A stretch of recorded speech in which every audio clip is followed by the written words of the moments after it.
আলহামদুলিল্লাহ। পবিত্র কোরআনের 12তম সূরা সূরা ইউসুফ 53 নম্বর আয়াতে স্পষ্ট হলাম যে নফস প্রবৃত্তি স্বভাবতই মন্দের দিকে টানে, কিন্তু আল্লাহর দয়া ও রহমত ছাড়া কেউ নফসের খারাপ প্ররোচনা থেকে বাঁচতে পারে না। যখন ইউসুফ আলাইহিস সালাম আজিজে মিসরের জেলখানা থেকে নির্দোষ প্রমাণ হলেন, সম্পূর্ণভাবে খালাস হয়ে বার হলেন, তখন তিনি স্পষ্ট করেছিলেন, ওয়ামা উবাররিউ নাফসি, আমি নিজের নফসকে পবিত্র বলে দাবি করি না। লা আম্মারাতুম বিসুই ইল্লা মা রাহিমা রাব্বি, নিশ্চয়ই নফস মন্দ কাজের প্ররোচনা দেয়, কিন্তু যার প্রতি আমার রব দয়া করেছেন তার কথা ভিন্ন। ইন্না রাব্বি গফুরুর রহিম, নিশ্চয়ই আমার রব অতি ক্ষমাশীল, পরম মেহেরবান।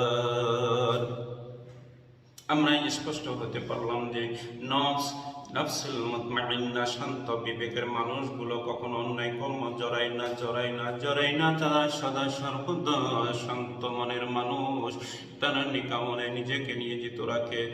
এবং নফসুল লাওয়ামা, ভৎসনাকারী বিবেক, যারা পাপ করে ভুলবশত কোনো কারণে যদি হয়ে যায় আল্লাহ নিজের নফসের কারণে, শয়তানের ওয়াসওয়াসায় তারা নিজের আত্মা নিজেকে ভৎসনা করে, পাপ করলে আবার ভালো কাজের দিকে টানে ছুটে আসে। কিন্তু লাফসে আম্মা, এই পচা বা খারাপ বিবেকের মানুষগুলো কখনো পাপ করার পরে যারা ভালোর দিকে ছুটে না, পাপকে বৈধ মনে করে, অন্যায়কে বৈধ মনে করে, তারা আবার এর মধ্যে যুক্তি তুলে ধরে এবং তারা সর্বদাই হালাল হারামের মধ্যে পার্থক্য করে না। দুনিয়াটাকে ভোগ ও লালসার জায়গা মনে করে।